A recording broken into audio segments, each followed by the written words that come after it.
Some say between the ages of 20 and 30, you need your most prayers. Why? Because that is the age that you just understand the term adulting. You see, we are going to be talking about sadness today. And I am taking that age bracket because that is the place that is statistically proven to have a lot of very sad people. If what I'm saying makes sense to you, first of all, like this video because that's how we can stay on YouTube. The next thing you need to do for me is subscribe to this channel. Do you know it's free? And then keep watching this video.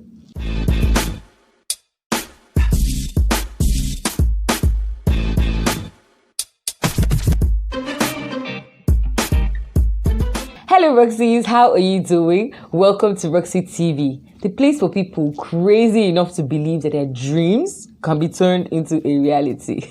I'm your host, Ore Oluwaoni, aka Niger's foremost purpose coach. And today we are going to be talking about sadness, particularly how to overcome sadness.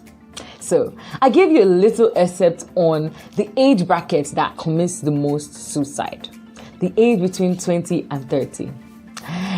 You wouldn't believe because that is the age that you're supposed to be going out and having fun and doing so many crazy things. But as that right now in the age of social media, that is the age that you can be the most sad. If you are watching this video and it's resonating with you because you have been sad this week, you were sad last week, or you are on the simmering sad space, you definitely want to keep watching this video to the end and ensure that you practice what you listen to in this video. Now, what is sadness? Sadness in the dictionary is literally defined as an emotional situation where that is associated with feelings of pain, despair, disappointment, loss. Now, all these words are negative.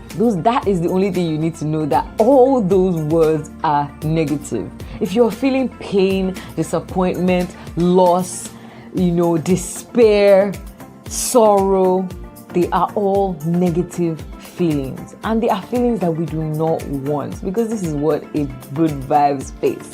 Anyway, now when you find yourself in this type of space, and I'm going to give you an example of myself.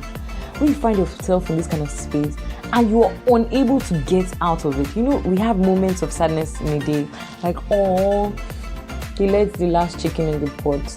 Like, oh, somebody stepped on my toe. No, that's not the kind of sadness I'm talking about. I'm talking about the sadness that lasts. The sadness that moves past 1 day, 2 days, 1 hour, 2 hours. You're still feeling kind of pained. You're still feeling kind of hurt. You're still feeling kind of disappointed. That is the sadness we are talking about today. And that is the sadness we're going to get you out of. So recently, I had a bout of sadness. I literally was so upset, so moody. And anybody that knows me knows that I am a melancholy. Very, very proud melancholy, right? And melancholy is literally, if you check out the strengths and the weakness of a melancholy, in the weaknesses they will tell you most likely to commit suicide. In fact, the word melancholy literally means sad or sad demeanor. So when somebody tells you that he's predominantly melancholy as a temperament, it means that he already knows that he has moments of being moody. But I, as a purpose coach, I have techniques to actually get over sadness really quickly. And so when I entered this moment of sadness, I just expected that I would just even think about my techniques and the sadness would go away. It didn't work, guys. I was sad for a long time. I was sad the whole weekend. I was just sad.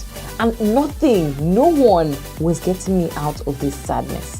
And so I literally had to go on a research journey and find out how exactly I got this type of sadness that was not being moved by my normal techniques. And how could I get rid of it? And of course, as a true Roxy, I came to share it with you. So the first thing that you need to do, the first thing you need to understand to get rid of sadness is contagious. I'm going to do a test for you.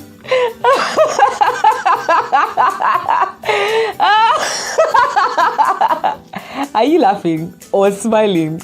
Yes, because laughter is contagious, and so is sadness. If I were to come and start this video with a very sad and somber demeanor, you would find yourself halfway through this video also in a somber demeanor, because sadness is contagious and happiness is contagious.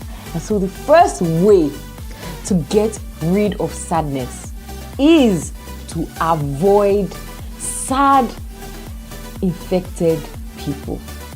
People who have sad disease. Now, they tell you that the biggest decision in your life is to marry the right partner. Why?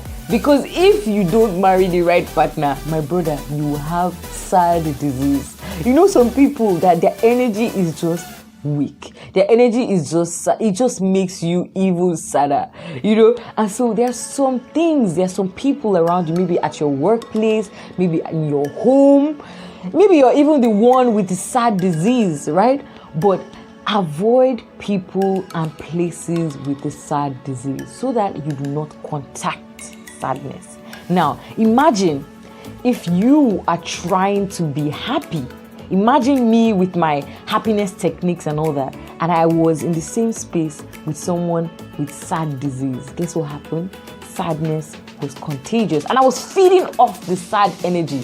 So it was not going anywhere. It's like a circle. It would just be bouncing off me and bouncing back to the person. And so there was no way I was going to be happy because I was in a space with sad disease. So the best rule is do what? Avoid people with sad disease and places with what? Sad disease.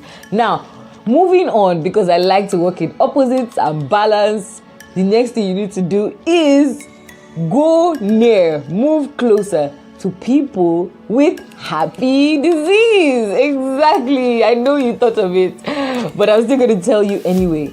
You see, if you have moved away from sadness and you do not replace it with happiness, my brother, you will just go back to sadness. That's how the body works. There is a gap, there is a space that you have to fill. So you have to fill it with happiness. Now, if you have maybe a sad, infected person in your household, for instance, what you can do is try your best to not be in the vicinity of such a person. And when you are not in the vicinity of such a person, what you need to do is get your phone, get anything that will help you bring happiness disease. Now, finding your life's purpose can also give you happiness disease. So, doing other things, if you don't have data, even though you're watching me, right? If you don't have internet to, get happiness disease from things online, you can definitely do things that you love to give you the happiness disease. Anything that makes you happy, that gives you joy, try it. Try music. You know how funny it is that when you are feeling sad, that's when you still want to listen to sad music? No, you should actually be listening to bubbly, happy, uplifting music. And so get yourself anything that's going to give you the happiness contagion.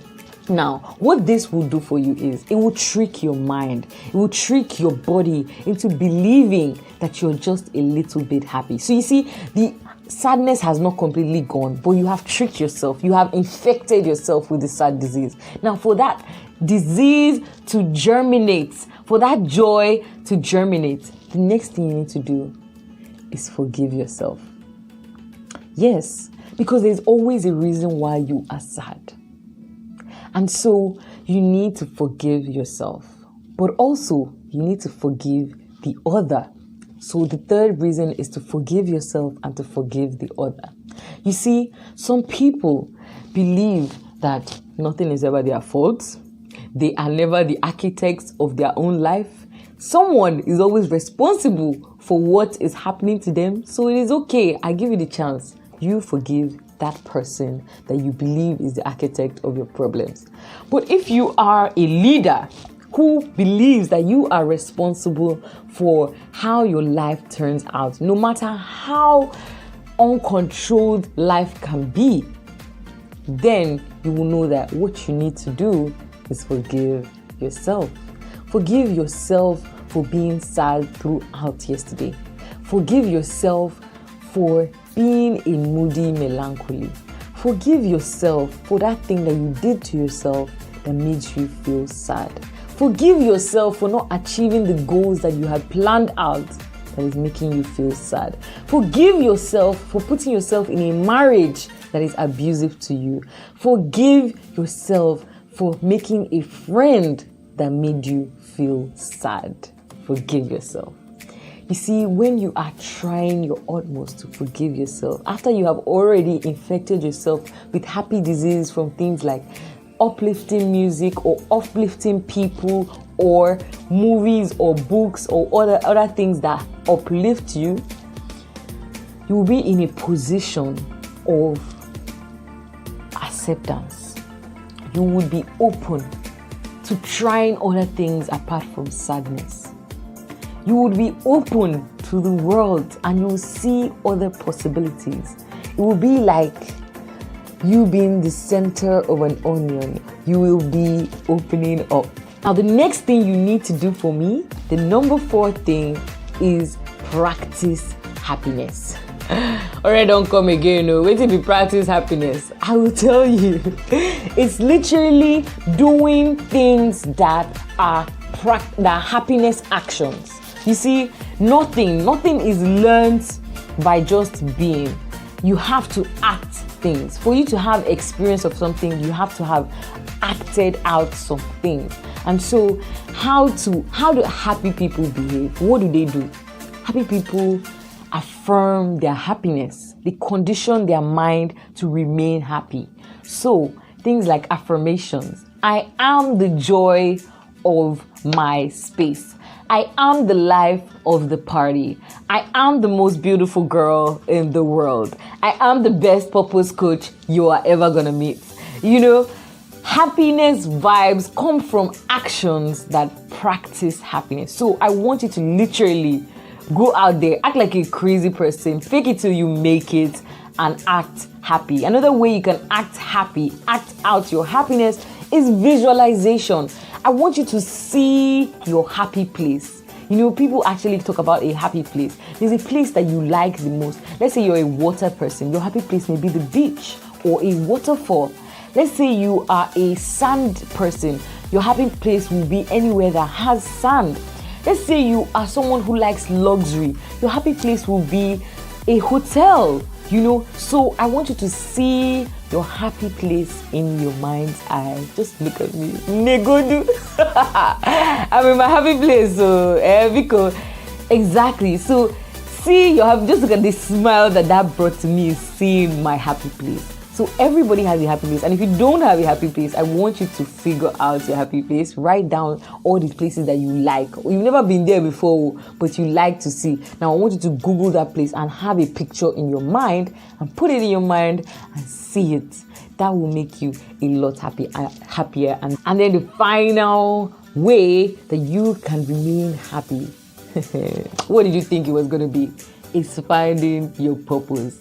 Go on a purpose journey. I have told you that this channel is for purpose finders, people who literally want to turn their dreams into a reality. So which kind of coach, which kind of purpose coach will I be if I didn't tell you the truth that going on a purpose journey will literally make you more happy, but it will also help you overcome sadness.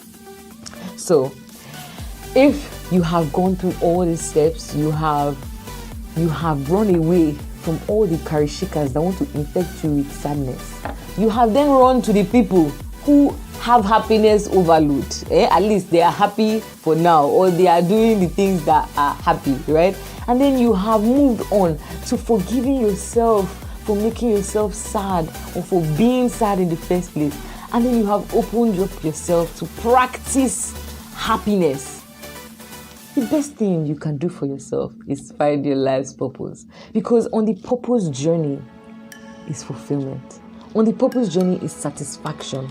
On the purpose journey is literally the only place where happiness is sustainable.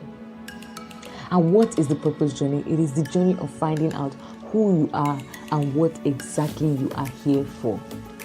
I am Oreoluwa Oni. I am a gift from God. Literally, Oreoluwa Oni means gift from God. And the gift that God sent me here to give you is to help you find your purpose and utilize it. That is my life's purpose. If you are able to find yours and put it in a statement like I have just put in mine, trust me, happiness will never be far from you. You see, even when I was having my moody weekend as a strong-ass melancholy, the truth is I knew that happiness was at the end of the tunnel. Some of you watching this video right now, you haven't seen happiness in a long time. Sadness has been cooking inside you like a slow burner. You have been sad for a long time, been in a hurtful relationship for a long time, been in a sad, abusive parent, home for a long time, been in a even more toxic workplace for a long time, and you have been sad. Oh, you have been feeling lonely. You've been feeling like nobody gets you, nobody understands you. You can't force people to love you. You can't force people to, treat you well at work. You can't stop an abusive person from being abusive. But if you go on your purpose journey, if you find out who you truly are and what you're made of, if you find out your self-worth, if you find out your potentialities and you actually practice them, it is an infinite source of happiness. If you see those people laughing on social media, even though it's sometimes fake, and you want to be like them, you can. Just go ahead and write down in the comment section if you need a purpose coach, if you can't do it alone. But if you can, definitely check out our video on how to find your life's purpose.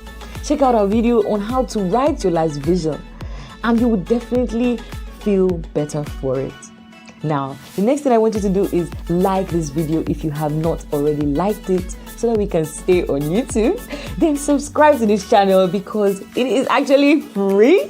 Share this video to your friend who you think might just be a little sad, or even the ones that are super happy all the time who you don't know are secretly sad. And thank you for watching this video to the very end. I am so proud of you. It's been real. My name is Oreoluwa Oni, and I love you. Bye.